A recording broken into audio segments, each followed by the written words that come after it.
Good evening. I'm Kate France. And I'm Tabby Tyler. Tonight we talk about alternative origin stories for the winter holidays. So grab a beverage. It's time for a night in.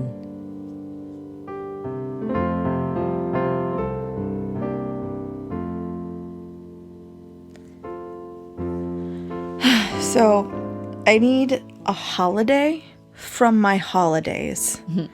I swear, I've had like a week of straight frivolity, and I don't know how much more joy, presents, and inebriation I can handle. That's in stark contrast to my very straight-laced English family Christmas. Yeah, well, I mean, I come from a melded family, and I'm married, so not only is my shopping list like 80 people long, but we have a new event every night of the Yuletide season to accommodate everyone's schedules and beliefs, and I and a portion of my family and friends are Norse pagans. Others are Christian, and a few are Latin Catholic. So we celebrate Yule, Noche Buena, and Christmas. I hosted 2 of those events this year, Yule being the pagan holiday celebrating the solstice, and Christmas, the Christian holiday wherein we all pretend Jesus was a Capricorn. Do not take Jesus away from the Capricorns. They need him to get through the winter. Okay, they can have him. I was happy to be a part of your Yule celebrations this year. It would not have been a proper Yule without you. Yule for us basically consists of me making an offering to Odin, and then afterwards my family and friends feast and drink lots and lots and lots of mead, create a fire, and burn wishes for the new year in the hopes that the gods will help us attain them. Christmas, by contrast in my family, is generally everyone traveling hours to get to my house, which is inconveniently far from literally everyone. Everyone drinking and cooking a meal and copious amounts of gift-giving. This year it also included my sister dressing as Moana for my daughter, who eventually passed out like a frat boy on rush night mid-slice of chocolate cake. Girl can hang. We also, of course, do Santa, which your family usually kicks off for us. Yeah, that is a family tradition. Where our family friend Jim, aka the nicest and jolliest man alive, joins the ranks of freelance Santas and banks through the holiday season. My parents have him over every year so that they can force grown adults to sit on Santa's lap. And we all do, because the spirit of Christmas literally radiates from every fabric of our friend's being. And my daughter absolutely loved it this year. The whole way home, she was clutching her toy and telling us how great Santa is. No, she said specifically, Kiki, that's me. Kiki's mom gave me 2 cookies, and Santa said he loves me. And then at my house, we do Christmas Eve dinner and Christmas brunch, and it's very traditional and very put together. These are our traditions, but we wanted to take some time to recognize how these traditions came about. So everybody has been dragged to a nativity play at some point in their lives, and we have constantly been told that Jesus is the reason for the season. But today we want to talk about other reasons for the season. Yeah, we want to talk about alternative origins for the holidays. So, I told you what my family does for Yule, but the truth is there are endless ways to celebrate the day, and the reasons why pagans may celebrate Yule varies as well. Some Wiccans celebrate it as a rebirth cycle for their sun god. Some other pagans celebrate it as a festival to honor Saturn. And every year on the solstice, thousands of pagans celebrate at Stonehenge, where they dance and chant and sing, all for their own unique paths. As a Norse pagan, I'm specifically honoring Odin, the master of Yule and leader of the Wild Hunt. The Wild Hunt is so cool, by the way, and I only just learned about it this year after I teased you for being so giddy about the wind and the rain. I hadn't realized how few people knew until then, honestly. So I'm going to share the story I was taught. But the issue with oral traditions going back thousands of years is that there are tons of versions of this story, and I urge you all to look into them.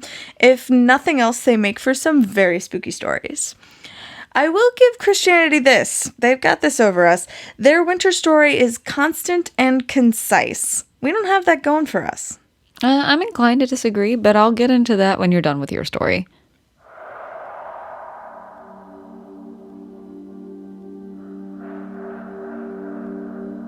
Every year, Odin Allfather, the Jonir, or Master of Yule, travels the realms during the Yuletide season, leading something called the Wild Hunt. The Wild Hunt is made of ghosts, spirits, elves, and magical beings. You can feel the cold winds and gray skies before it comes. It's immensely powerful, and the braying of the spectral dogs that lead the way through the long nights was said to be deafening, and the ghostly power of the hunters could freeze whole families in their beds just by passing too closely. The purpose of the hunt is to gather all the wayward dead who haven't passed into the afterlife and take them from this realm, while Odin hunts the forests of the world for game he cannot get in Asgard. So on the longest night, the solstice, we feast the longest and party the loudest. We leave offerings of food and drink for Odin and his spectral companions so we aren't swept away, mistaken for the dead. The longest night of the year, so closely associated with death of flora and fauna alike, is when we celebrate our lives the loudest. It's a holiday that celebrates, most of all, the concept of there being a light at the end of the tunnel. The wheel of the year turns, and even though the darkness gets longer and longer, the solstice, and eventually spring, must come.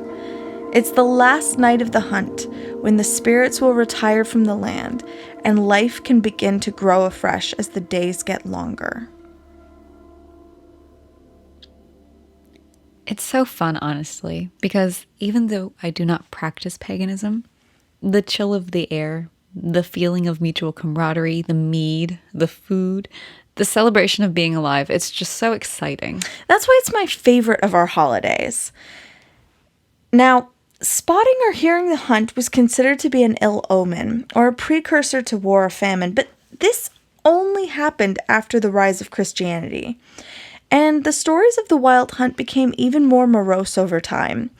Sometimes the leader of the hunt is described as other gods from other pantheons, dead noblemen who met bad ends, or demons or monsters. There's even a version where the leader of the hunt is a nobleman who hunted on a Sunday, and as such was cursed to hunt supernatural creatures for all eternity. And I want to know why that isn't a Netflix series already. Yes, how very Christian to try and make death more scary. Right? But besides the period of time in which we celebrate these holidays, Yule has something very much in common with Christmas. A man wearing fur robes with a beard, traveling the lands on an 8-legged horse, deciding the merit of those he encountered on this winter's holiday. Just saying, Odin got nerfed a little as the story evolved, but the idea is still there. Santa. Well, the story I'm going to tell is about why we celebrate the birth of Jesus on the 25th of December. And all of this segment has been inspired by a podcast I listened to many years ago called The History of Rome by Mike Duncan. So I'm going to paraphrase a lot of it and also plug a podcast I really enjoyed. History of Rome, Mike Duncan. Listen to it. So he starts by addressing the fact that all civilizations have celebrated some sort of winter festival, and this is in recognition of many pagan celebrations.